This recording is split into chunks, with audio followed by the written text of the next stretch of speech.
बिस्मिल्लाहिर्रहमानिर्रहीम। प्यारे बच्चों, अस्सलाम वालेकुम। उम्मीद है आप सब खैरियत से होंगे। मैं हूं आपका मुअल्लिम मोहम्मद उसामा अनस। बच्चों, आज का हमारा बी लिफ्ट है 29वां, जिसका तसलसल यकीनन आपने कर लिया है।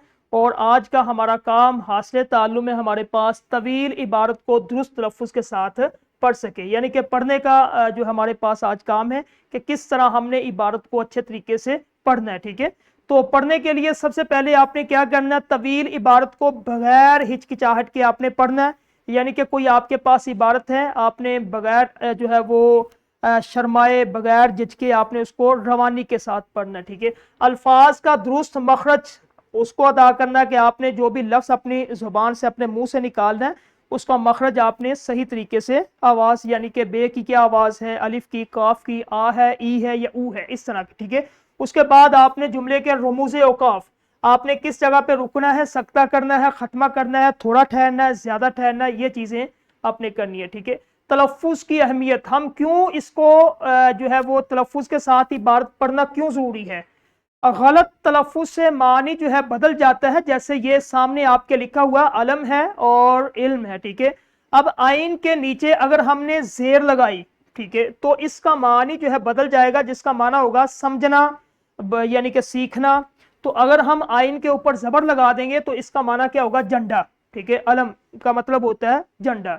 तो देखें, एक जबर और जेर में लगाने से पूरा मानी ही बदल गया। इसीलिए हमें तलफ़्फ़ुज़ की बहुत ज्यादा जरूरत है।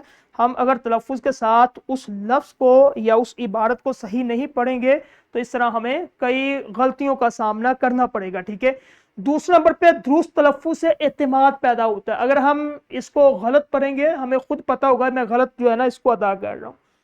तीसरे नंबर पे अच्छी समात, अच्छी किरात की बुनियाद है। अगर आप के सामने सुनने वाले हैं तो फिर आपको एक अच्छा कारी बनना पड़ेगा। कारी से मुराद कि अच्छा पढ़ने वाला। अगर आप अच्छे जो है पढ़ने वाले हैं तो सामने सुनने वाला भी फिर अच्छा होगा। ठीक है, और उसके बाद जो है अच्छी समात, अगर आप अच्छा सुनेंगे, अच्छा सुनेंगे यानी कि सही सुनेंगे, उसके बाद जो है जब आपने किसी चीज को सुना उसके बाद फिर आप अच्छी किरात कर सकते हैं, अच्छा बोल सकते हैं। ठीक है, लोगों को अपनी बात बतला सकते हैं।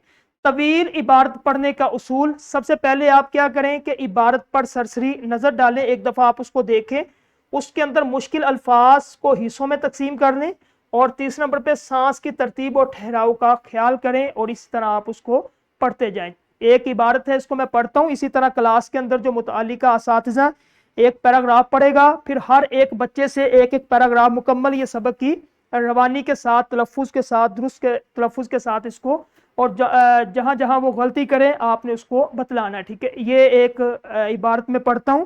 अल्लामा इकबाल, इलामा नहीं, आइन के ऊपर जबर। ठीक है, हम क्या पढ़ते हैं, इलामा। अल्लामा इकबाल रहमहुल्लाह या रहमतुल्लाहि अलैहि ने अपनी शायरी में शाहीन की अलामत अपनी कौम के जवानों के लिए इस्तेमाल की है। परिंदों की दुनिया में शाहीन की हैसियत हुक्मरान परिंदे की है।